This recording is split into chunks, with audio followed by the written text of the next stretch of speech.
Welcome to Animortal Channel.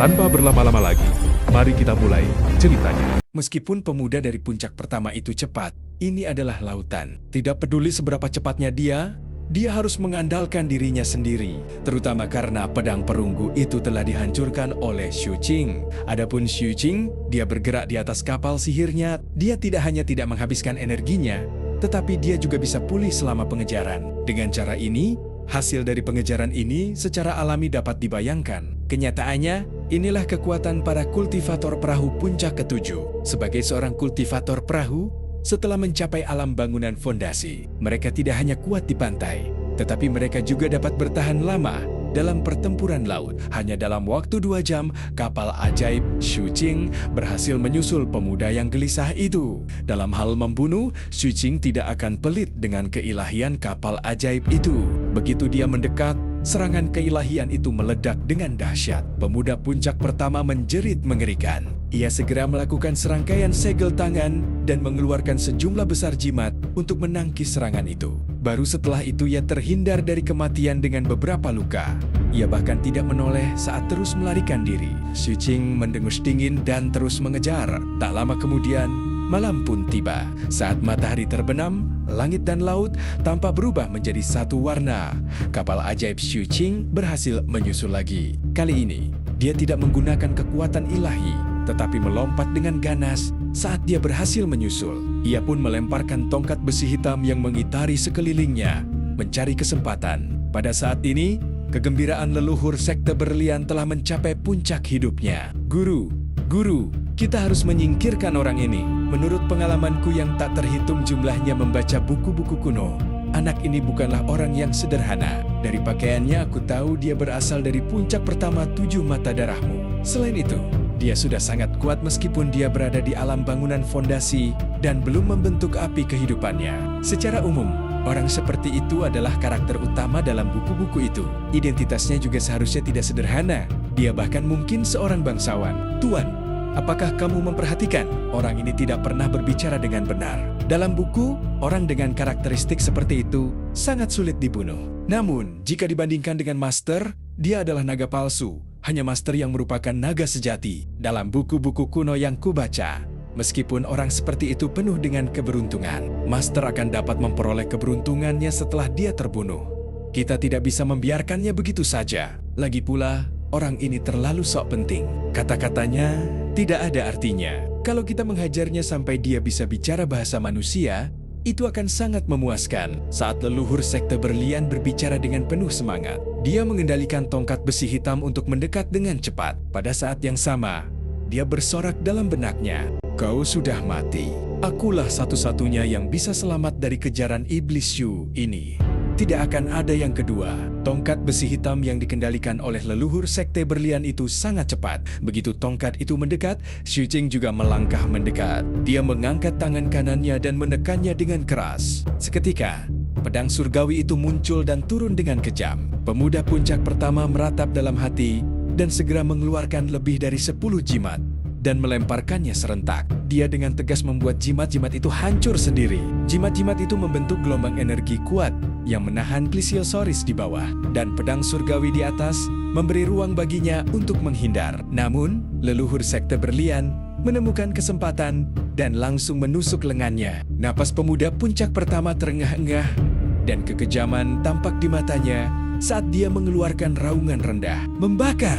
Begitu dia selesai berbicara, darah di tongkat besi hitam itu terbakar. Leluhur sekte berlian berseru dan segera menahannya. Setelah itu, dia tampak merasa kehilangan muka dan berteriak pelan. Dia segera membentuk segel besar dan menghantamkannya ke arah pihak lain. Pemuda puncak pertama hendak menyerang, tetapi Xu Qing sudah tiba. Saat dia mendekat, api hitam di tubuhnya melesat keluar, menyelimuti pemuda itu seolah-olah ingin mencabut jiwanya. Tindakan kejam dan biadab ini benar-benar membuat pemuda puncak pertama ketakutan. Dia berbicara dengan cemas, ingin memberitahu pihak lain bahwa hal ini tidak perlu karena mereka berasal dari sekte yang sama. Berada di rumah di Kerajaan Abadi Selatan, kita adalah sesama penduduk desa. Xu Qing tidak mengerti dan telinganya secara otomatis menghalangi kata-kata pihak lain. Api hitam menyelimuti pemuda itu dengan sekuat tenaga. Pada saat kritis ini, pemuda puncak pertama mengeluarkan sebuah patung. Patung ini berwarna hitam dan berbentuk seperti manusia. Setelah dia membuangnya, patung itu langsung bersinar dengan cahaya dan berubah. Ia berubah menjadi seorang kultivator setengah baya dengan jubah tau hitam. Ia melambaikan lengan bajunya tanpa ekspresi ke arah Xu Qing. Seketika, angin kencang muncul, menyapu ke segala arah dan menghalangi api hitam Xu Qing. Api hitam itu bergetar dan berguling ke belakang. Tubuh Xu Qing juga bergetar dan darah mengalir keluar dari mulutnya. Dia dengan cepat mundur jauh. Ketika dia melihat ke depan lagi, pemuda dari puncak pertama telah mengambil kesempatan untuk melarikan diri. "Tuan, anak ini punya banyak sekali tipu daya. Ayo kita gunakan racun." Tongkat besi hitam itu segera kembali dan suara leluhur sekte berlian terdengar, memperlihatkan rasa kebencian yang kuat. "Aku sudah lama menggunakannya," kata Xu Qing dingin sambil menatap pemuda puncak pertama di kejauhan. Pada saat ini, pemuda puncak pertama tiba-tiba memuntahkan seteguk besar darah hitam. Kengerian di wajahnya jelas jauh lebih besar dari sebelumnya.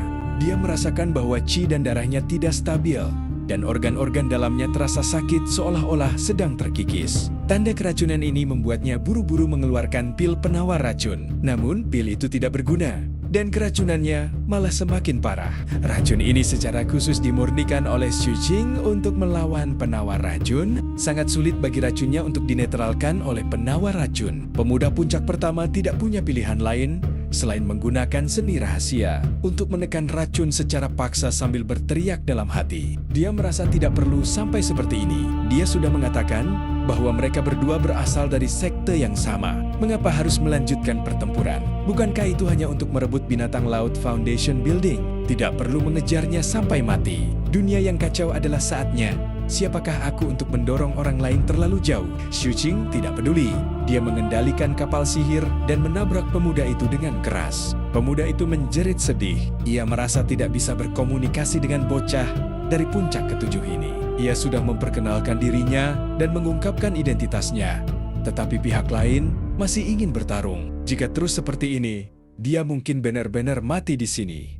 Hal ini membuatnya cemas. Dia menggigit ujung lidahnya lagi dan memuntahkan seteguk darah, berubah menjadi pedang darah untuk menjauhkan diri. Begitulah, waktu berlalu. Kekejaman dan kegigihan Xu Qing sepenuhnya tercermin dalam pengejaran ini. Dia mengejar pemuda puncak pertama ini selama 2 hari 3 malam berturut-turut. Selama waktu itu, mereka bertarung berkali-kali. Akan ada suara ledakan setiap kali mereka bertarung dan racun di tubuh pemuda itu akan semakin dalam. Namun, orang ini cukup cakap. Tidak diketahui metode apa yang dia gunakan, tetapi dia benar-benar menggunakan teknik pelepasan darah untuk menetralkan sebagian racun. Pada saat yang sama, ia juga menggunakan teknik rahasianya berkali-kali. Setiap kali, ia akan berubah menjadi pedang darah dan melarikan diri, menyebabkan Xu Qing hanya dapat melukainya meskipun telah menyerang beberapa kali. Sulit untuk membunuh pemuda itu dalam satu serangan. Namun, Xu Qing sangat sabar dan terus mengejar. Pada saat yang sama, leluhur sekte berlian juga tersentak dalam hati.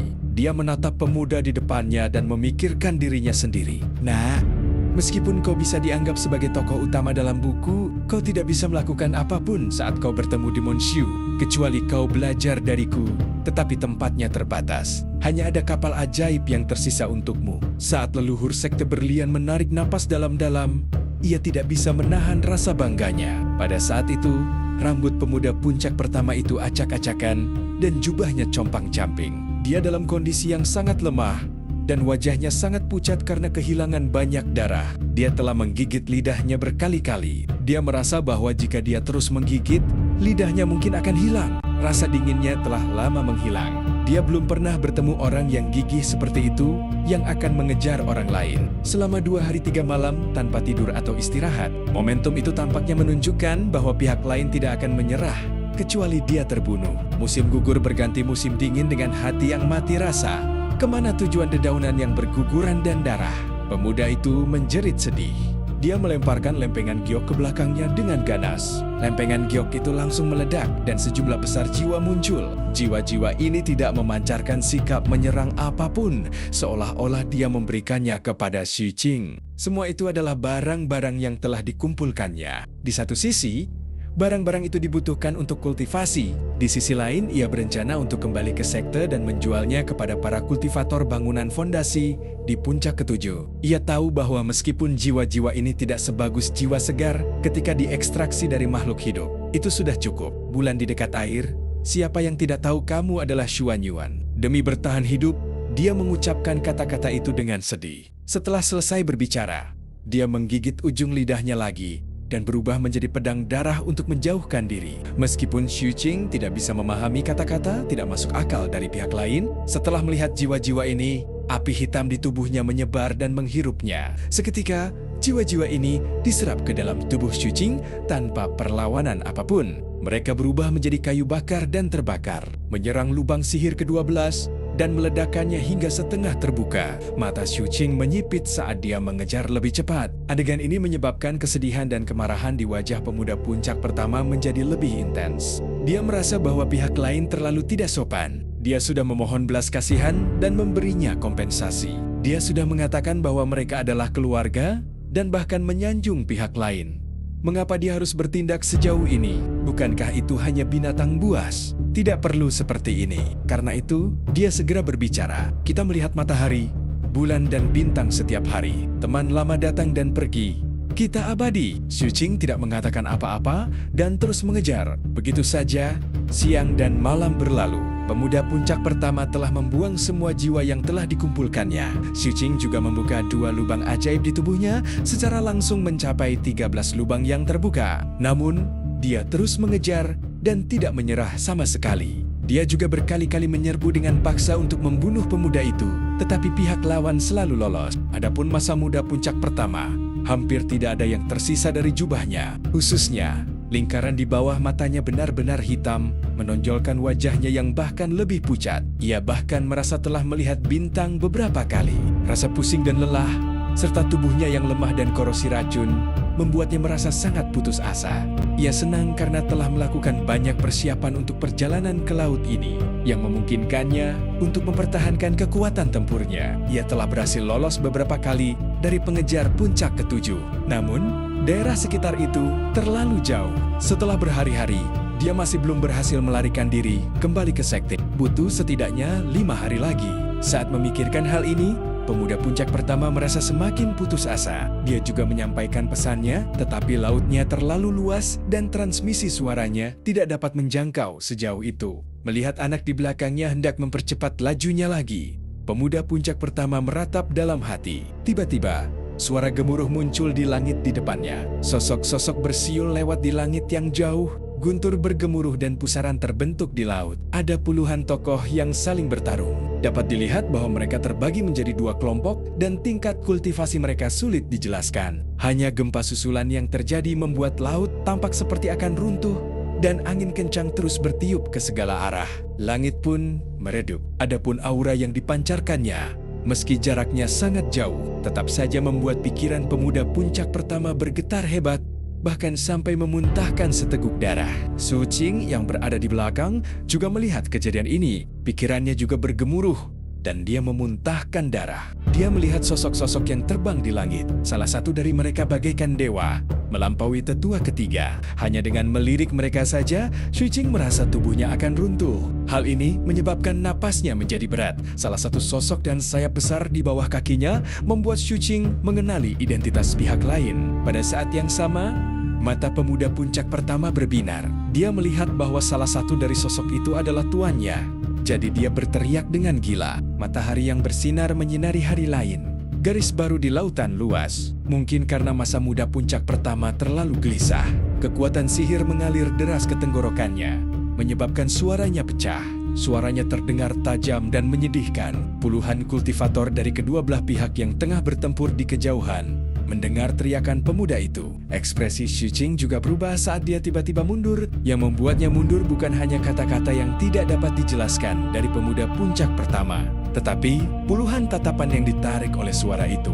Di mata Xu Qing, salah satu dari para kultivator di langit yang jauh ini bagaikan dewa. Meskipun aura yang mereka pancarkan begitu jauh, aura itu tetap saja membuat tubuhnya terguling dan ia memuntahkan darah. Sekarang, Mereka semua melihat ke arah. Xu Qing sama sekali tidak ragu. Semua penghalang pelindung kapal sihir diaktifkan. Dia juga mengeluarkan banyak jimat pelindung. Bahkan, dia menutupi kapal dengan plesiosaurus. Pada saat berikutnya, gelombang tekanan yang tak terbayangkan dan tak terlukiskan turun. Pikiran Xu Qing terguncang. Plesiosaurus itu runtuh dan begitu pula jimatnya. Untungnya, kapal sihirnya bukan kapal biasa dan memiliki keilahian. Meskipun penghalang pelindungnya telah runtuh, kapalnya masih utuh. Tubuh Xu Qing bergetar hebat dan dia memuntahkan banyak darah. Namun, saat pertahanan kapal sihir itu terbentuk kembali, dan dia terus mempercepat gerakan mundurnya, tekanan dari tatapan itu pun menjadi tidak ada lagi. Adapun pemuda puncak pertama, dia juga memuntahkan darah. 3 benda penyelamat yang melindungi tubuhnya hancur berkeping-keping, dan dia memuntahkan 7 hingga 8 teguk darah. Bahkan, pedang berwarna darah yang dia ubah juga hancur berkeping-keping. Dia bahkan mengeluarkan perisai luar biasa untuk melawan, tetapi tetap saja hancur. Semua itu nyaris tak membantunya menahan tekanan tatapan mata. Xu Qing masih merasakan ketakutan yang tak kunjung hilang. Saat dia mundur dengan cepat, dia melihat ke langit. Serangan makhluk-makhluk seperti dewa itu telah mengubah warna langit dan badai muncul di sekeliling mereka. Di antara sosok-sosok ini, Xu Qing melihat penguasa puncak Seven Peak dan 6 orang lainnya di sampingnya. Meskipun pakaian mereka memiliki warna yang berbeda, aura mereka sama-sama menakjubkan. Mengenai identitas orang-orang ini, Xu Qing tidak perlu menebak apapun. Mereka harus menjadi penguasa puncak berbagai puncak gunung di 7 mata darah. Mereka yang mampu melawan mereka dan tidak dirugikan tidak lain adalah ras mayat laut. Xu Qing pernah melihat suku mayat laut di Pulau Merfolk. Dengan tatapan tajamnya, dia melihat bahwa anggota suku mayat laut di langit semuanya berwujud manusia. Mereka semua mengenakan baju besi hitam dan mata mereka memancarkan api hitam. Saat racun mayat di tubuh mereka meresap ke udara, tekanan mereka membumbung tinggi ke langit. Selain itu, ada juga beberapa kultivator di kedua belah pihak. Meskipun tingkat kultivasi para kultivator ini jauh lebih lemah daripada pasukan tempur utama, mereka tetap kuat. Di antara mereka, Xu Qing melihat tetua ketiga dan juga melihat kultivator dari ras mayat laut yang memiliki tingkat yang sama. Melihat ini sudah menjadi batas Xu Qing. Matanya perih dan dia tidak bisa terus menatap. Dia tahu bahwa dia tidak bisa melihat lagi.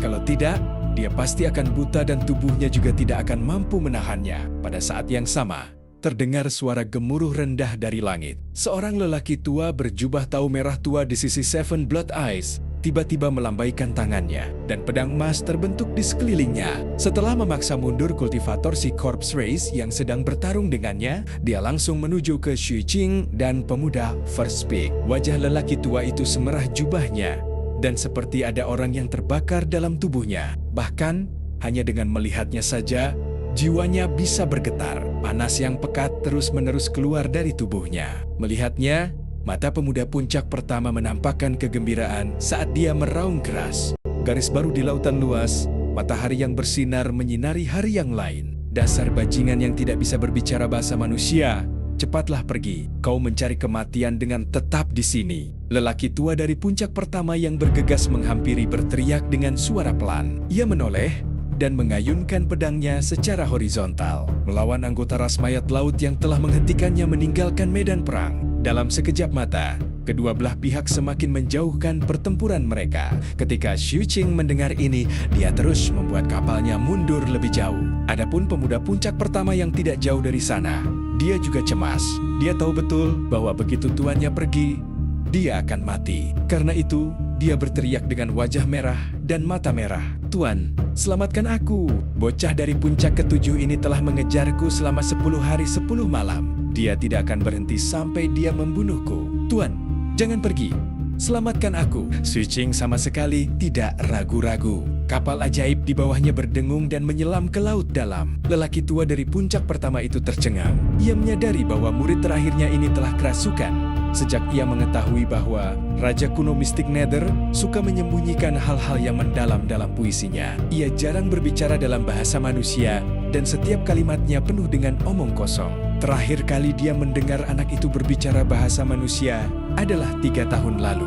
Pandangannya langsung tertuju pada arah Xu Qing melarikan diri. Meskipun dia dipisahkan oleh air laut, pikiran Xu Qing masih bergetar di bawah tatapan orang itu. Tubuhnya tidak bisa menahan gemetar dan seluruh tubuhnya tampaknya telah kehilangan semua mobilitas pada saat ini. Seolah-olah dia dipenjara dan hidupnya dipertaruhkan. Itu hanya perkelahian antar anak. Pada saat itu, terdengar suara tenang dari langit. Orang yang berbicara adalah penguasa puncak ketujuh yang berdiri di atas sayap besar dan melawan 3 anggota ras mayat laut sendirian dengan mudah. Ekspresi pemuda puncak pertama berubah. Namun, penguasa puncak pertama tetap tenang seperti biasa. Tidak diketahui apakah kata-kata yang hendak diucapkannya sebelumnya telah berubah saat ia terus berbicara. Kalian berdua main-main, jam berapa sekarang? Dan kalian masih saja bertengkar. Sambil berbicara, dia melambaikan tangannya dan melemparkan jimat emas. Jimat ini tampak seperti harta karun rahasia, tetapi memberi orang perasaan bahwa jimat itu 100 kali lebih kuat. Jimat itu langsung menuju ke wilayah laut tempat Xu Qing menyelam. Setelah mendekat, jimat itu terbelah menjadi 2. Salah satu dari mereka langsung menggali ke dalam laut dan mengejar Xu Qing, menerobos pertahanan kapal sihirnya dan menempel di tubuhnya. Yang satu lagi mengabaikan kengerian masa muda puncak pertama dan menampar wajahnya. Run-run itu mendarat pada mereka berdua pada saat yang bersamaan. Tubuh Xu Qing dan pemuda puncak pertama bergetar. Run-run itu menghilang, membentuk pola-pola emas yang membekas di kulit mereka. Setelah diperiksa lebih dekat, pola-pola ini tampaknya berasal dari sumber yang sama. Ini adalah jimat penghubung kehidupan. Tidak apa-apa jika kalian terluka, tetapi jika salah satu dari kalian mati, jiwa yang lain akan hancur. Jika kalian bersedia membunuh, maka lakukanlah.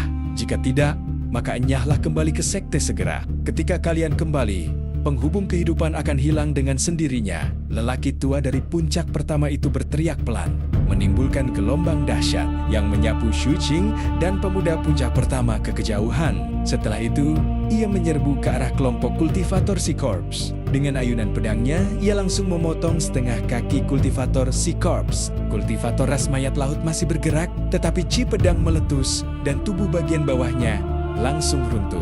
Dia langsung dihentikan oleh seorang kultivator ras mayat laut dari alam yang sama. Sekelompok orang dari kedua belah pihak bergerak semakin jauh saat mereka bertarung. Saat ombak naik dan turun, Xu Qing muncul lagi dengan ekspresi jelek. Dia melihat tanda di lengannya. Tanda ini tidak hanya terbentuk di lengannya tetapi juga di seluruh tubuhnya. Pemuda dari puncak pertama yang tidak jauh dari sana juga sama. Namun yang berbeda dari Xu Qing adalah dia tampak lega. Dia bahkan mengeluarkan pedang besar yang patah dan mendekati kapal ajaib Xu Qing. Xu Qing menatapnya dengan dingin dan berbicara, "Siapa namamu? Aku menjalani kehidupan yang membingungkan. Wajahku ditutupi saat aku berjalan menuju ujung dunia." Pemuda puncak pertama melirik Xu Qing dan berbicara dengan tenang. Xu Qing tidak dapat menahan niat membunuhnya. Dia melambaikan tangan kanannya dengan ganas. Seketika, belati yang dibentuk oleh api hitam muncul dan langsung menuju ke arah pemuda itu. Jantung pemuda itu berdebar kencang, tetapi dia percaya pada gurunya. Oleh karena itu, dia menahannya dan tidak menghindar, membiarkan belati itu mencapai lehernya. Tepat saat belati itu akan menebas pemuda itu, Xu Qing merasakan bahaya yang sangat besar. Xu Qing terdiam. Dia yakin bahwa jimat penghubung kehidupan ini benar-benar kuat. Dengan jimat penghubung kehidupan ini, dia memang tidak bisa membunuh pihak lain. Adapun melumpuhkan tubuh atau kultivasinya, itu tidak ada artinya. Sekali dia bertindak berlebihan, dengan kekejaman orang ini, bukan tidak mungkin dia bisa bunuh diri. Terlebih lagi, orang ini cukup kuat. Dia harus berusaha keras untuk melumpuhkan bagian lainnya. Setelah Xu Qing mempertimbangkan untung ruginya, dia untuk sementara menekan niat membunuhnya dan dengan dingin melirik pemuda puncak pertama. Dia kemudian menyimpan belatinya dan kembali ke kapal ajaib. Saat Xu Qing pergi, pikiran pemuda puncak pertama sedikit pulih dari keterkejutan sebelumnya. Dia benar-benar ketakutan karena dia juga merasakan bahaya dalam hidupnya. Adapun leluhur sekte berlian di tongkat besi hitam, dia menarik napas dalam-dalam dan menatap penguasa puncak 7 mata darah yang jauh.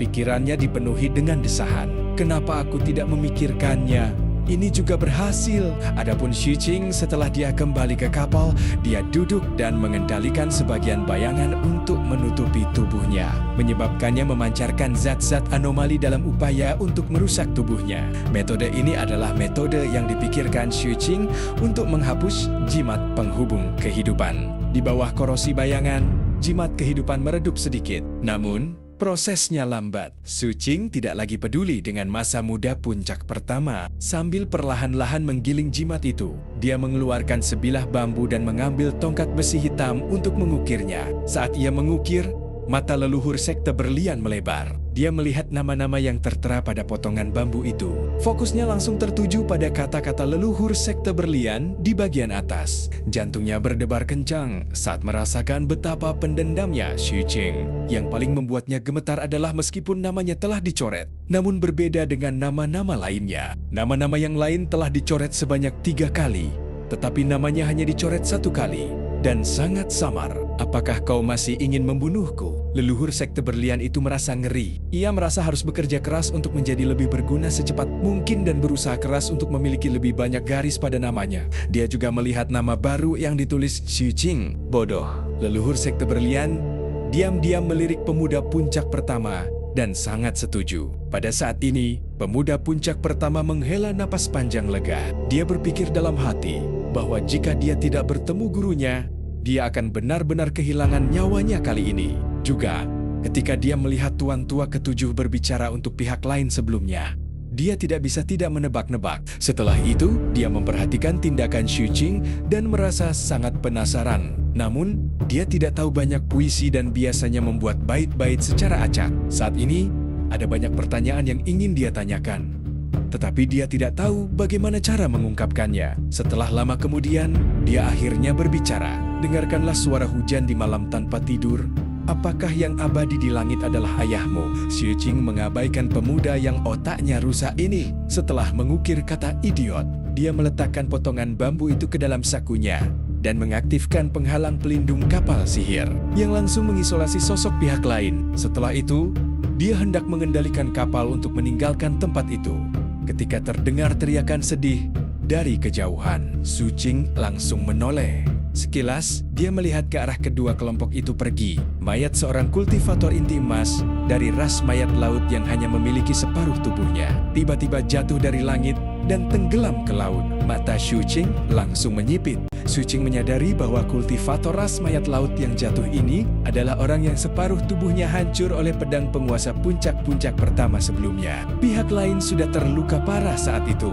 Jelas, dia telah ditebas dalam pertempuran berikutnya. Meski tidak tampak benar-benar mati, kalaupun tidak mati, dia pasti sudah diambang kematian. Xu Qing menatap permukaan laut tempat pihak lain jatuh. Matanya berkedip dengan kilatan yang mirip dengan saat kapten melihat daging binding saat itu. Pemuda dari puncak pertama di luar kapal sihirnya juga melihat ke arah itu dengan ekspresi ragu-ragu. Xu Qing terdiam beberapa saat sebelum ekspresi tegas muncul di wajahnya. Plesiosaurus di bawah kapal ajaibnya langsung menuju dasar laut di bawah kendali Xu Qing. Tak lama kemudian, ia melihat kultivator si Corpse Race jatuh. Orang ini berada dalam kondisi yang sangat menyedihkan. Tubuh bagian bawah dan kepalanya telah hilang, hanya menyisakan tubuh bagian atasnya. Darah hitamnya menyatu dengan air laut, dan dia tidak bergerak seperti tidak memiliki kehidupan lagi. Pada saat berikutnya, Plesiosaurus laut terlarang menggigitnya. Namun, pada saat ini, tubuh yang hancur itu tiba-tiba bergerak. Ia mengangkat tangan kanannya dan menekan Plesiosaurus yang mendekat. Dengan dorongan ini, seluruh tubuh Plesiosaurus bergemuruh dan langsung runtuh. Hanya manik hitam torpedo sket yang tersisa. Segera setelah itu, Plesiosaurus baru muncul lagi. Kultivator si Corpse Race itu tampaknya telah kehilangan seluruh kekuatannya. Tangan kanannya terkulai dan aura yang dipancarkannya menjadi semakin lemah. Bahkan, karena serangan sebelumnya, lebih banyak luka muncul di tubuhnya yang hancur. Melihat pemandangan ini, Xu Qing segera melakukan serangkaian segel tangan dengan kedua tangannya. Seketika, Plesiosaurus yang telah terbentuk kembali di dasar laut mendekat lagi dan menggigitnya dengan kejam. Kali ini, meskipun masih roboh di bawah serangan tubuh yang setengah mati itu, ia menggigit salah satu jarinya. Namun Xu Qing masih tidak melakukannya secara pribadi. Dia terus mereformasi Plesiosaurus. Selain itu, dia tidak menyembunyikan serangannya. Jadi pemuda puncak pertama di sampingnya jelas merasakan hal ini. Di tengah keributan itu, salah satu lengan mayat ras mayat laut roboh sementara Plesiosaurus hancur. Xu tiba-tiba berdiri dan hendak bergegas keluar. Pemuda dari puncak pertama tertawa dan berlari ke laut di hadapan Xu. Ia langsung menuju ke arah kultivator ras mayat laut yang terluka. Xu melangkah ke laut tanpa henti.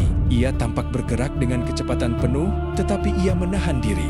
Ia menatap dingin ke belakang pemuda puncak pertama di depannya. Xu tidak berencana untuk pergi lebih dulu. Meskipun Plesiosaurus telah menyelidiki berkali-kali, dia masih berhati-hati. Dia merasa bahwa para kultivator yang setingkat dengan seorang tetua mungkin memiliki metode penyelamatan hidup bahkan dalam situasi seperti itu. Terutama bagi ras mayat laut yang aneh, Xu pernah melihat kemampuan pemulihan mereka yang mengerikan sebelumnya. Oleh karena itu, tentu akan lebih baik jika seseorang dapat menyelidikinya terlebih dahulu. Adapun apakah pemuda puncak pertama akan terbunuh, Xu tidak berpikir itu mungkin. Pihak lain jelas memiliki beberapa metode penyelamatan nyawa yang tersembunyi. Jika dia benar-benar mati, Xu akan menggunakan bayangan untuk menutupi dirinya. Meskipun dia tidak sepenuhnya yakin akan keefektifannya, dia hanya bisa mencobanya ketika saatnya tiba. Xu menjaga jarak tertentu dari pihak lain di bawah laut. Pemuda puncak pertama mendekati kultivator ras mayat laut dan melakukan serangkaian segel tangan dengan kedua tangannya. Seketika, pedang besar terbentuk dan langsung menuju mayat itu. Dia tidak bodoh. Meskipun dia sudah bergegas keluar lebih awal dan Xu hendak menyusulnya, dia merasa mungkin ada jebakan. Hanya saja, godaannya terlalu besar. Jadi dia tidak mau menyerah. Sekarang dia sudah dekat. Dia berencana untuk menyelidiki terlebih dahulu. Puluhan pedang besar mendekati mayat itu dan hendak menebasnya.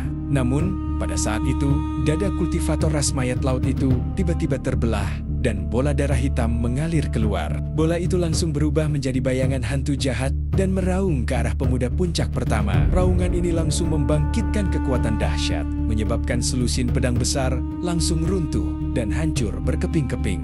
Pada saat yang sama, darah mengalir keluar dari 7 lubang di tubuh pemuda puncak pertama. Liontin giok di tangannya telah lama hancur, membentuk penghalang pelindung saat dia mundur dengan cepat. Ekspresinya menunjukkan sedikit kengerian. Saat dia menghindari benturan, Xu bersiul dari belakangnya dan langsung menuju ke arah kultivator si Corpse Race. Kecepatannya begitu cepat sehingga dia langsung mendekat. Bayangan hantu di dada kultivator ras mayat laut meraung lagi. Kilatan dingin melintas di mata Xu payung hitam yang tersembunyi di tubuhnya terbuka sedikit saat dia menyerbu ke depan. Suara teredam terdengar dari bawah laut. Seluruh tubuh Xu bergetar hebat dan darah mengalir keluar. Pada saat yang sama, dia dengan kejam melemparkan belati yang dibentuk oleh api hitam di tangan kanannya dan menusuk bayangan hantu itu. Bayangan hantu itu bergoyang dan api hitam memenuhi seluruh tubuhnya. Pada saat yang sama, bayangan hantu kedua merangkak keluar dari dada kultivator itu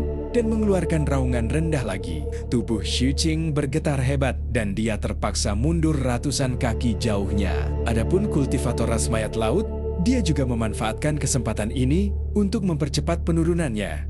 Ingin melarikan diri. Mata Xu memancarkan cahaya dingin. Dari kontak sebelumnya, dia bisa merasakan jejak jiwa yang tersisa di tubuh pihak lain. Jiwa yang tersisa ini sangat menggoda baginya. Pada saat yang sama, dia samar-samar bisa melihat tas penyimpanan di tubuh pihak lain. Xu tidak berencana untuk melepaskan kesempatan seperti itu. Lagi pula, sangat jarang menemukan keberadaan tingkat tua yang berada di ambang kematian. Kalaupun ada, pasti akan ada banyak orang yang memperebutkannya. Xu membuat keputusan. Dia melihat mayat klan mayat laut yang tenggelam dengan cepat ke dasar laut dan bergegas mendekat. Plesiosaurus itu juga datang dan menyelimutinya, menyebabkan kecepatan Xu meningkat. Kapal ajaib itu juga menyelam ke laut. Cahaya keemasan berkedip-kedip di atasnya saat serangan dewa disiapkan. Adapun pemuda puncak pertama, matanya terbuka lebar saat dia melihat sosok Xu mengejar mayat itu.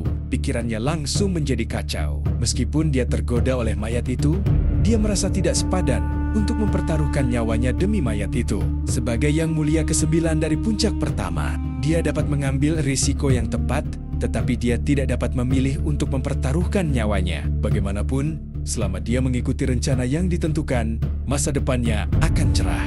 Namun, Xu pergi. Dia terhubung dengan Xu melalui jimat penghubung kehidupan. Pembatasan jimat ini ada di kedua sisi. Jika dia meninggal, jiwa Xu Qing akan menghilang. Demikian pula jika Xu Qing meninggal, jiwanya juga akan menghilang.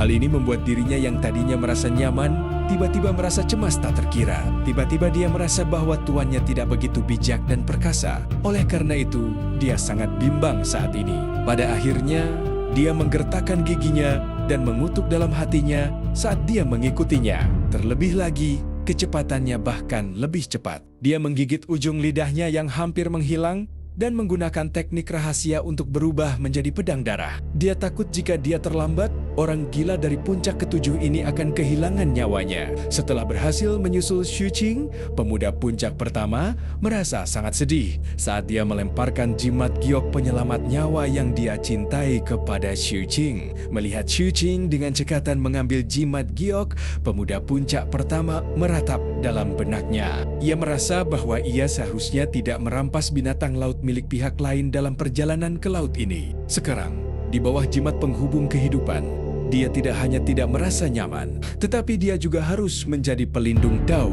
Pihak lain, dia harus mempertaruhkan nyawanya agar Xu Qing tidak mati. Keluhan ini memuncak setelah dia melihat Xu Qing menabrak kultivator dari ras mayat laut. Dia mempercepat langkahnya dengan gila dan tidak punya pilihan selain menyerang bersama Xu Qing. Dia harus mempertimbangkan perlindungannya sendiri sambil juga melindungi Xu Qing. Begitu saja, mereka berdua memulai pertarungan sengit dengan tubuh kultivator si corpse race yang hancur di laut. Meskipun pihak lain hanya memiliki sisa jiwa, bayangan hantu yang ditransformasikannya sangat luar biasa. Mereka berdua terluka parah berkali-kali. Xu Qing tampaknya tidak peduli dengan hidupnya. Hal ini menyebabkan hati pemuda itu semakin merasa sedih. Dia terus memberikan Xu Qing jimat giok penyelamat hidup dan bahkan menggunakan kartu asnya. Mencoba untuk mengakhiri pertempuran ini secepat mungkin. Pada akhirnya, Xu Qing sama sekali tidak peduli untuk melindungi dirinya sendiri. Dia melakukan segel tangan dengan kedua tangannya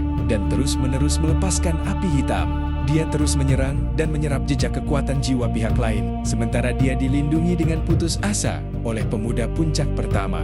Jika orang luar melihat tingkat perlindungan ini, mereka pasti akan tersentuh. Pemuda puncak pertama jatuh dalam keputusasaan. Dia menggertakkan giginya dan mundur, memutuskan untuk tidak melindunginya. Dia tidak percaya bahwa pihak lain benar-benar akan mencari kematian. Xu Qing menatap pemuda itu dengan dingin dan tidak mempedulikannya. Dia terus menyerang. Sesaat kemudian, pemuda puncak pertama ketakutan. Ia melihat Xu Qing hampir terbunuh berkali-kali, sehingga pikirannya bergetar. Ia meratap sambil buru-buru melemparkan jimat giok pelindung untuk melindungi Xu Qing. Ia kemudian bergabung dalam pertempuran lagi dengan ekspresi getir dan bertarung melawan kultivator ras mayat laut. Dia menggunakan kegilaan dalam hatinya untuk menyerang. Pertarungan itu berlangsung selama sehari penuh. Ketika Xu Qing dan Yang Mulia ke-9 dari puncak pertama telah menghabiskan semua cara mereka, sisa jiwa dari ras mayat laut akhirnya tidak dapat bertahan dan menghilang. Setelah Xu Qing menyerap lebih dari setengah jiwa, tas penyimpanan pihak lain juga diambil olehnya. Namun, setelah kembali ke kapal ajaib, Yang Mulia ke-9 dari puncak pertama langsung mengeluarkan pedang dan meletakkannya di lehernya. Sambil terengah-engah, matanya menunjukkan ekspresi tegas saat dia menggertakkan giginya dan berbicara. Satu batang dupa untuk dua makam di Qingming. Jika rampasan tidak dibagikan, usus akan jatuh. Aku tidak mengerti, Xu Qing berkata dengan tenang dan menyimpan tas penyimpanan itu di tangannya. Mata Yang Mulia ke-9 dari puncak pertama memerah saat dia menatap tajam ke arah Xu Qing. Setelah menahannya cukup lama, dia mengucapkan kalimat kedua yang tepat dalam perjalanan ke laut ini. Berikan padaku, kalau tidak, aku akan bunuh diri. Xu Qing menatap pemuda itu dengan tenang. Dia bisa melihat tekad di mata pihak lain.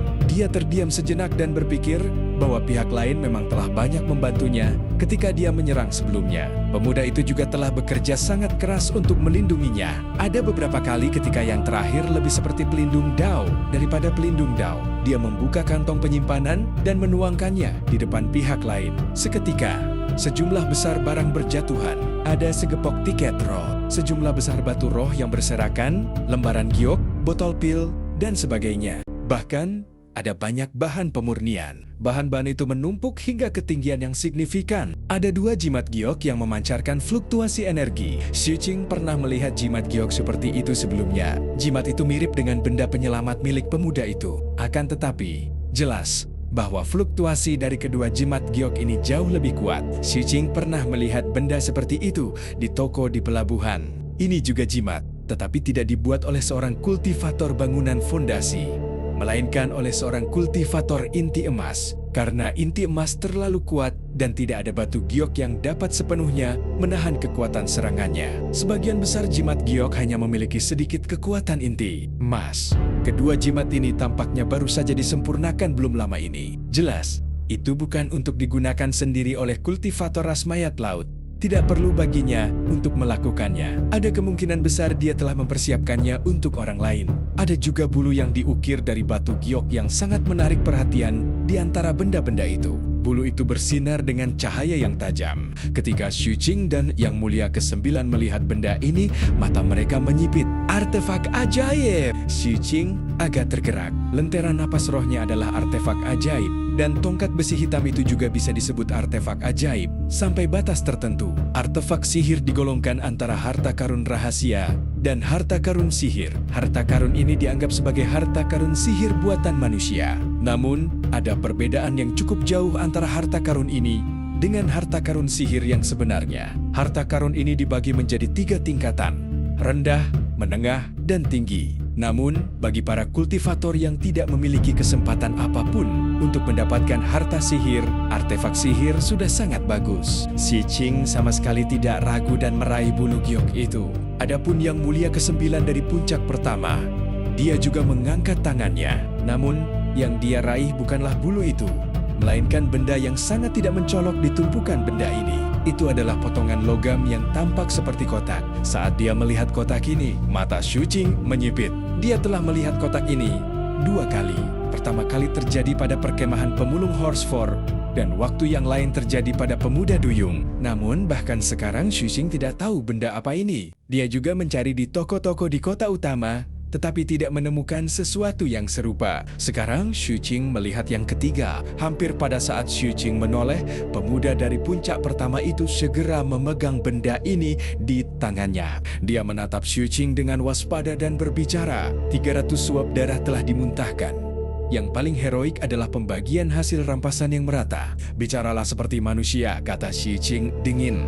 Dia kemudian mengaktifkan penghalang pelindung kapal sihir, menghentikan pihak lain untuk pergi. Ketika pemuda dari puncak pertama melihat ini, dia menghela napas dan meninju dirinya sendiri. Pemuda itu mengeluarkan seteguk darah hitam. Setelah memastikan bahwa dia telah diracuni lagi, dia menggunakan teknik rahasia untuk menekannya dan menatap Xu Qing tanpa daya. Dia berpikir dalam hati bahwa orang-orang dari puncak ke-7 adalah orang yang kejam. Dia benar-benar melepaskan racun di kapalnya. Apakah dia tidak takut akan meracuni dirinya sendiri sampai mati? Lama kemudian, di bawah tatapan tenang Xu Qing, Yang Mulia ke-9 dari puncak pertama menghela napas dan hanya bisa berbicara. Kita sudah sepakat sebelumnya bahwa kau akan membagi hasil rampasan itu denganku. Aku hanya menginginkan ini. Sisanya milikmu. Xu Qing tidak mengatakan apa-apa dan menyimpan semua barang di tanah. Saat menyimpannya, dia menemukan token berwarna pelangi. Token ini terbuat dari kayu dan tampak seperti token identitas,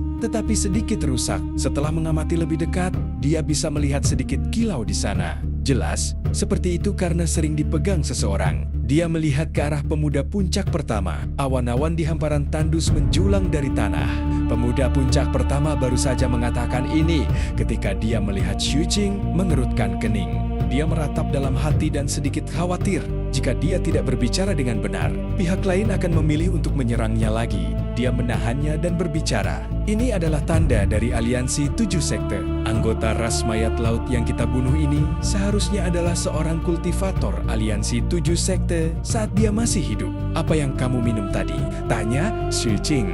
Pemuda itu ragu-ragu. Dia tahu bahwa murid puncak ke-7 di depannya ini tidak tahu tentang kotak harapan itu. Awalnya, dia berencana untuk menyembunyikannya. Tetapi ketika dipikir-pikir, ini tidak dianggap rahasia. Selain itu, jika pihak lain salah paham tentang betapa mengejutkannya harta karun ini, dia mungkin akan berada dalam bahaya yang lebih besar. Dia menggelengkan kepalanya dan mengatakan kebenaran. Ini kotak keinginan. Yang disebut kotak harapan adalah hadiah yang ditinggalkan oleh para kultivator era sebelumnya kepada para kultivator era berikutnya. Setelah wajah dewa yang terfragmentasi itu tiba, setiap era di benua Wanggu akan berakhir. Oleh karena itu, tradisi semacam itu pun muncul. Kebanyakan orang akan mulai membuat kotak harapan dengan bahan khusus menjelang akhir era. Jadi ada banyak kotak harapan yang diwariskan sejak zaman kuno. Pemuda puncak pertama ini awalnya tidak terbiasa berbicara dengan normal. Namun, seiring ia berbicara, ucapannya menjadi lebih lancar. Ia bahkan merasakan pikirannya bergerak lebih bebas. Bahan kotak harapan itu agak istimewa dan dapat ditinggalkan di akhir zaman. Namun, kudengar di masa lalu,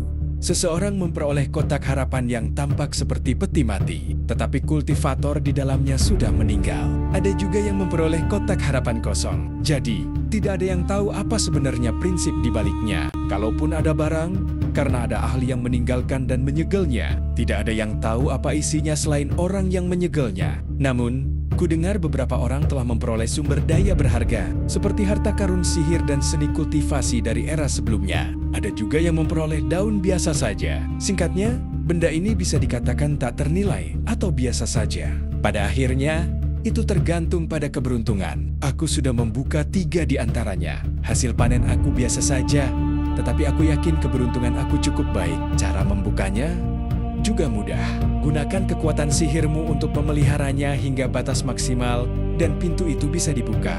Biasanya, proses ini sangat panjang. Alasan aku menginginkan ini adalah karena sudah dipupuk dan hampir pada titik di mana ia dapat dibuka. Tidak apa-apa jika pemuda puncak pertama tidak berbicara. Tetapi sekarang setelah ia berbicara, ia tidak menunggu Xu Qing bertanya dan menceritakan semua yang ia ketahui. Setelah berkata demikian, dia mundur beberapa langkah dan menatap Xu Qing dengan waspada. Jika kau tidak setuju, aku bisa memberimu benda ini. Namun, aku menginginkan artefak ajaib itu dan 2 jimat giok. Xu Qing terdiam. Setelah berpikir sejenak, dia melambaikan tangannya dan membuka penghalang pelindung kapal sihir itu. Pemuda puncak pertama mengerti bahwa Xu Qing sedang mengantarnya pergi dan bergegas terbang keluar. Setelah melihat pihak lain meninggalkan kapal sihir dan mengikuti dengan pedang besarnya, Xu Qing mengalihkan pandangannya. Dia duduk dan mengendalikan kapal sihir untuk menuju ke Seven Blood Eyes. Dia ingin kembali secepatnya dan menetralkan jimat penghubung kehidupan. Meskipun bayangan itu perlahan dapat merusaknya, proses ini sangat lambat dan Xu Qing tidak ingin membuang waktu. Pada saat itulah ia mulai mengatur perolehannya. Harus dikatakan bahwa kekayaan materi dalam tas penyimpanan seorang kultivator inti emas yang setingkat dengan seorang tetua sungguh mencengangkan. Nilai nominal tiket roh saja mencapai lebih dari ke-200.000. Meskipun tiket roh tidak didistribusikan oleh Seven Blood Eyes, sekte tersebut memiliki tempat untuk menukarnya. Hanya saja, harganya akan sedikit berkurang, tetapi tidak banyak. Xu Qing memperkirakan dia bisa menjual berbagai barang lain seharga lebih dari 100.000 batu roh. Adapun 2 jimat giok dijual di kota utama Seven Blood Eyes seharga puluhan ribu batu roh. Harganya tergantung pada efeknya. Benda yang paling berharga adalah artefak sihir bulu. Panen ini membuat jantung Xu Qing berdebar kencang. Pada saat yang sama, dia merasa samar bahwa tabungan pihak lain pasti bukan hanya ini. Apa yang dia peroleh seharusnya hanya sebagian. Lagi pula, biasanya ada lebih dari 1 tas penyimpanan. Sayangnya, tas penyimpanan lainnya mungkin telah direnggut oleh si pembunuh atau diletakkan di tempat lain oleh kultivator ini. Xu Qing menarik napas dalam-dalam. Setelah menekan tebakannya, dia merasakan sisa jiwa yang terbakar seperti kayu bakar. Kilatan tajam melintas di matanya. Coba kulihat berapa banyak lubang sihir yang bisa dibuka oleh jiwa sisa tingkat tua ini, yang termasuk keras mayat laut yang konon memiliki efek mengejutkan dalam seni melahap jiwa api jahat. Saat memikirkan hal ini, Xu Qing memeriksa pertahanan di sekitarnya dan melirik pemuda puncak pertama yang sedang berjaga-jaga terhadapnya. Setelah itu, dia menutup matanya dan api hitam di tubuhnya menyala dengan ganas. Seketika, 13 lubang sihirnya bergemuruh pada saat yang sama. Saat api membubung, sisa jiwa yang terbakar dari ras mayat laut melonjak menuju lubang sihir ke-14. Di bawah kendali Xu Qing, lubang sihirnya bergetar seketika dan meledak terbuka. Ini belum berakhir. Xu Qing mengendalikan sisa jiwa yang terbakar seperti kayu bakar dan terus membuka lubang sihir ke-15. Berikutnya adalah 16, 17. Akhirnya, setelah lubang sihir ke-20 terbuka, jiwa sisa ini pun menghilang. Itu benar-benar membuka 7 lubang ajaib. Mata Xu Qing berbinar dan jantungnya berdebar kencang. Meskipun dia memiliki beberapa harapan tentang ini, dia tetap terkejut. Semakin jauh lubang sihir itu dibuka, semakin sulit pula. Sebelumnya, dia telah merasakan bahwa mulai dari lubang sihir ke-10 dan seterusnya, jumlah kekuatan jiwa yang dibutuhkan untuk membuka masing-masing lubang sangatlah tinggi. Meski begitu, jiwa sisa ini membuka 7 di antaranya. Ini sudah cukup untuk menunjukkan betapa kuatnya jiwa itu. Hal ini menyebabkan Xu Qing memiliki keinginan untuk mendapatkan lebih banyak jiwa sisa yang serupa. Namun, kesulitannya masih sangat tinggi. Xu Qing sangat jelas bahwa bantuan pemuda puncak pertama dalam hal ini telah memainkan peran penting. Jika bukan karena fakta bahwa pemuda itu telah menggunakan banyak jimat giok penyelamat nyawa untuknya dan membantu dari samping, dia mungkin tidak akan bisa mendapatkan jiwa itu bahkan sekarang. Kali ini aku telah memperoleh banyak hal. Aku harus kembali ke sekte secepatnya dan mencabut jimat penghubung kehidupan. Aku akan kembali ke laut dan berusaha membentuk api kehidupan dalam waktu singkat. Mata Xu Qing menunjukkan harapan setelah merasakan 20 lubang ajaib di tubuhnya. Dia mengeluarkan artefak ajaib bulu sambil memelihara lubang ajaib ini. Setelah memeriksanya dengan cermat, dia menuangkan kekuatan sihir ke dalamnya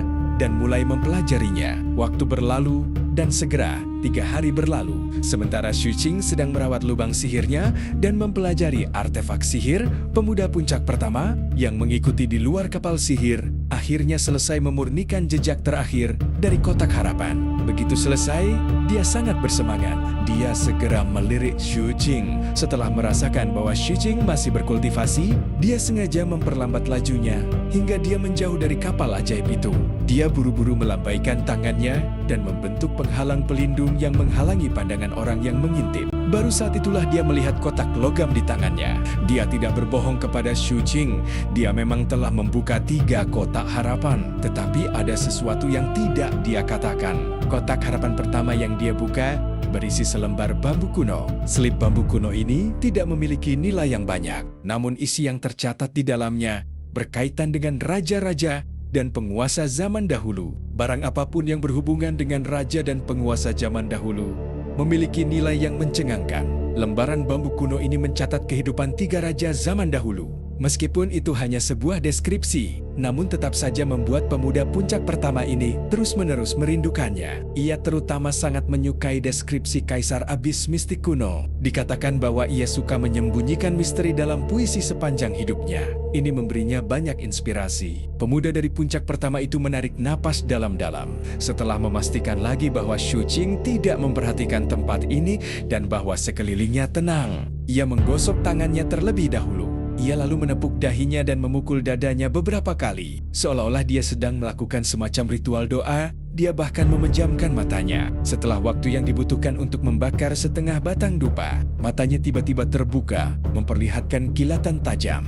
Dia segera membuka kotak itu. Terdengar bunyi klik. Kotak besi yang sebelumnya tidak memiliki celah itu langsung terbuka seperti kotak sungguhan, menampakkan botol giok seukuran jari. Botol itu dipenuhi bintik-bintik hitam dan memancarkan aura kuno.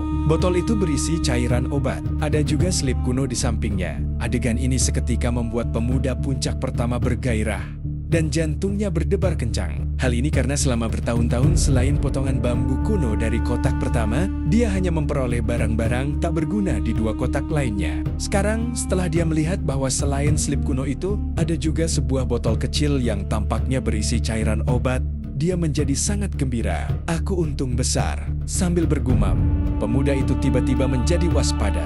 Ia merasa bahwa ia mulai berbicara dengan normal sekarang. Hal ini langsung membuatnya waspada. Jadi ia buru-buru mengubah kata-katanya. Hidupku yang menyedihkan di laut tidak sia-sia.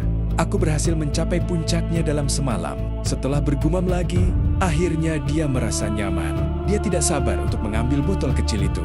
Setelah melihat sekeliling, dia segera membukanya dan menghirupnya. Meskipun barang ini terawat baik, masih ada bau tengik setelah dibuka.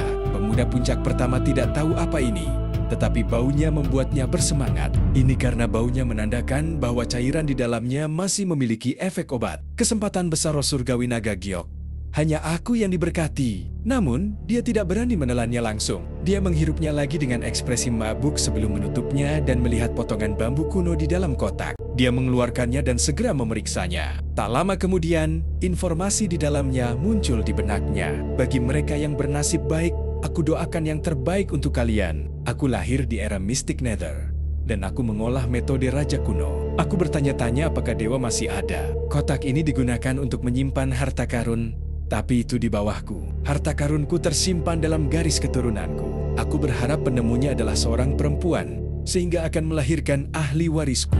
Pemuda puncak pertama tercengang. Ia merasa bahwa kemampuan sastranya tidak buruk, dan ia dapat berbicara dalam bentuk puisi dengan santai. Namun, ia masih sedikit bingung dengan isi dari slip giok tersebut, jadi ia mempelajarinya kata demi kata. Namun, dia masih sedikit bingung. Setelah analisis cermat lainnya, dia tercengang. Melahirkan pewaris? Bagaimana caranya? Mengapa harus Ching-e? Ching-e berarti wanita, kan? Setelah beberapa saat, dia melihat botol kecil itu. Tiba-tiba dia teringat sesuatu dan matanya terbelalak. Mungkinkah ia mulai merasa tidak nyaman saat mengingat bahwa ia telah menciumnya sebelumnya? Ia menggertakkan giginya dan bergumam, "Ini terlalu berlebihan." Secara naluriah ia ingin membuangnya, tetapi ia tidak sanggup. Ia meyakinkan dirinya sendiri bahwa ini mungkin dianggap sebagai separuh dari garis keturunan Raja Kuno. Oleh karena itu, ia merasa sangat bimbang ketika memegangnya di tangannya dan bertanya-tanya apakah laki-laki tidak dapat melakukannya.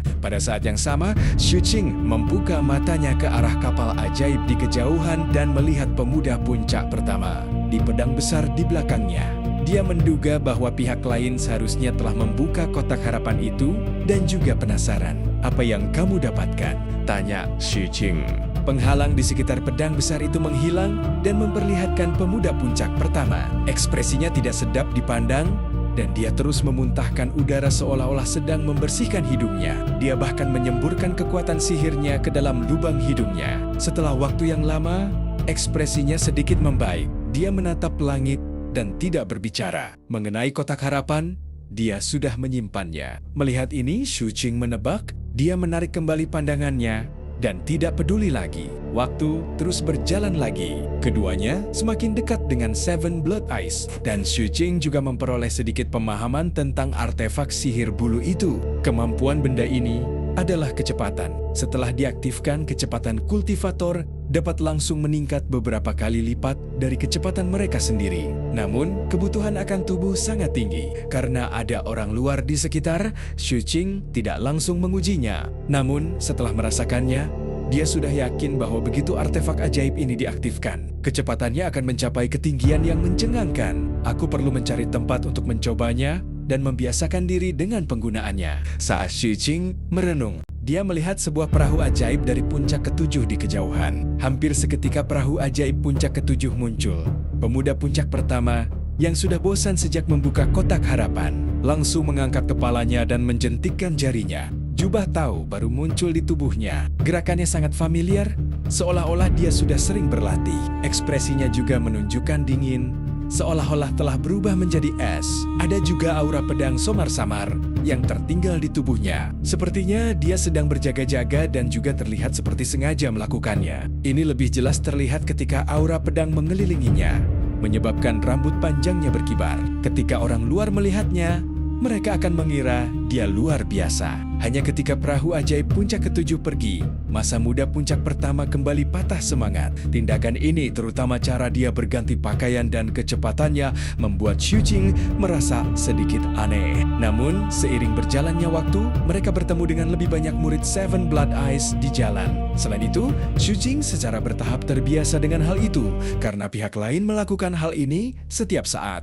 Leluhur Sekte Berlian memanfaatkan kesempatan itu dan mengirimkan suaranya kepada Xu Qing. "Tuan, anak ini jelas orang yang sangat memperhatikan citranya. Menurutku tidak apa-apa jika kita tidak membunuh orang seperti itu. Kita bisa memanfaatkan kepribadiannya dan membuatnya bekerja untuk kita. Misalnya, pada saat-saat kritis, guru, kamu dapat memujinya sedikit. Menurut deskripsi dalam buku-buku kuno yang aku baca, orang-orang seperti itu seringkali adalah tipe orang yang dapat berdarah-darah demi reputasi mereka. Juga, aku sudah menduga sebelumnya bahwa dia sangat menghargai reputasinya. Jadi aku sudah membaca mantra dan mencetak semua penampilannya yang menyedihkan di sepanjang jalan. Aku juga menyimpan adegan-adegan saat dia berbicara dengan normal. Terlepas dari apakah itu berguna atau tidak, setidaknya ini adalah metode untuk mengeksploitasi kepribadiannya. Juga, jika ada kesempatan di masa depan, guru dapat menciptakan beberapa situasi yang akan membuat orang ini semakin malu. Misalnya,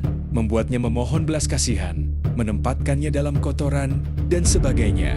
Aku akan menyimpan gambarnya di belakang jika kita membutuhkannya. Leluhur sekte berlian berbicara dengan cepat. Dia tidak mengatakan sepatah kata pun tentang betapa bergunanya dia. Tetapi setelah mendengarkannya, itu mengungkapkan nilainya. Guru, tolong hukum aku karena reaksi aku yang lambat. Bagi guru, hal-hal kecil seperti ini dapat langsung terpikirkan. Namun, aku baru memikirkannya setelah memikirkannya cukup lama. Guru, tolong hukum aku. Aku terlalu bodoh dan bakat aku tidak sehebat guru. Tuan, tolong beri aku kesempatan lagi. Aku pasti akan bekerja keras dan menangani semua masalah sepele ini untukmu di masa depan. Serahkan pekerjaan yang kotor dan melelahkan ini kepadaku. Kamu Lingji pasti akan berusaha sebaik mungkin untuk tidak mengecewakan Tuan. Xu Qing melirik tongkat besi hitam di sampingnya dan berkata dengan tenang, 3 bulan hampir habis. Aku akan memberimu 1 bulan tambahan. Shadow, waktumu masih sama. Leluhur sekte berlian langsung bersemangat. Setelah itu, dia berpura-pura melirik bayangan itu dengan santai. Adapun bayangan itu, ia bergetar dan menyebar dengan cepat. Kemudian, ia memasuki laut dan dengan gila-gilaan menyerap zat-zat yang tidak normal itu. Xu Qing melirik mereka namun tidak peduli. Dia menutup matanya dan bermeditasi pada seni kehidupan. Waktu terus berlalu dan pelabuhan Seven Blood Eyes sudah terlihat di kejauhan. Saat mereka bertemu lebih banyak perahu dan kapal, pemuda First Peak tampaknya telah melupakan kekhawatirannya. Matanya jelas menunjukkan tekad saat dia berdiri, mempertahankan postur tubuhnya yang acuh tak acuh sepanjang waktu. Dia tidak tampak khawatir dengan tatapan dingin Xu Qing seperti sebelumnya. Dia bahkan mengamati Xu Qing beberapa kali dan berbicara dengan tenang. Awan di depan kuil Dewa Kota, para kultivator cepat mati. Ketika Xu Qing mendengar ini, dia menyentuh tongkat besi hitam di sampingnya. Leluhur sekte berlian juga bijaksana dan melepaskan niat ganas untuk mengunci pemuda puncak pertama. Pemuda puncak pertama terbatuk. Dia tahu bahwa pihak lain tidak mengerti kata-katanya dan dia tidak mau menjelaskannya. Dia mengeluarkan selembar batu giok dan mencetaknya. Dia kemudian melemparkannya ke Xu Qing seolah-olah semua yang ingin dia katakan ada di dalamnya. Xu Qing mengerutkan kening. Setelah dia menangkap slip giok itu, informasi tentang jejak pihak lain muncul di benaknya. Saudaraku, kita bisa dianggap memiliki kecocokan. Aku adalah yang mulia ke-9 dari puncak pertama, Wu Jianwu. Kita berkenalan setelah bertarung dan kita berasal dari sekte yang sama. Kurasa aura pembunuhmu terlalu kuat. Kita tidak perlu bertarung sampai mati. Lagi pula, tidak baik memiliki terlalu banyak aura jahat di luar sana. Kudengar saat itu, setelah murid inti puncak ketiga, kakak senior Chun, naik pangkat. Dia menghilang karena aura jahatnya terlalu kuat. Sekarang, bertahun-tahun telah berlalu, tetapi kita belum menemukan pembunuhnya. Juga, satu-satunya putra dari penguasa puncak ke-6 juga sama kejamnya sepertimu. Dia juga menghilang. Jadi, aku sarankan kamu untuk berperilaku baik. Pemuda puncak pertama, Wu Jianwu, berdiri di atas pedang besar dan melirik Xu Qing. Begitu Xu Qing melihat kepingan giok itu, dia bergegas keluar. Seluruh tubuhnya memancarkan cahaya darah yang mengerikan. Dan dia berubah menjadi pelangi yang melesat ke langit. Pedang besar juga muncul di bawah kakinya. Seluruh tubuhnya tampak luar biasa. Dan dia langsung menjauh dari kapal ajaib Xu Qing. Dia terbang langsung menuju puncak pertama dari 7 mata darah. Dan cerita pun berakhir. Sampai jumpa di episode berikutnya. Terima kasih sudah menonton video ini.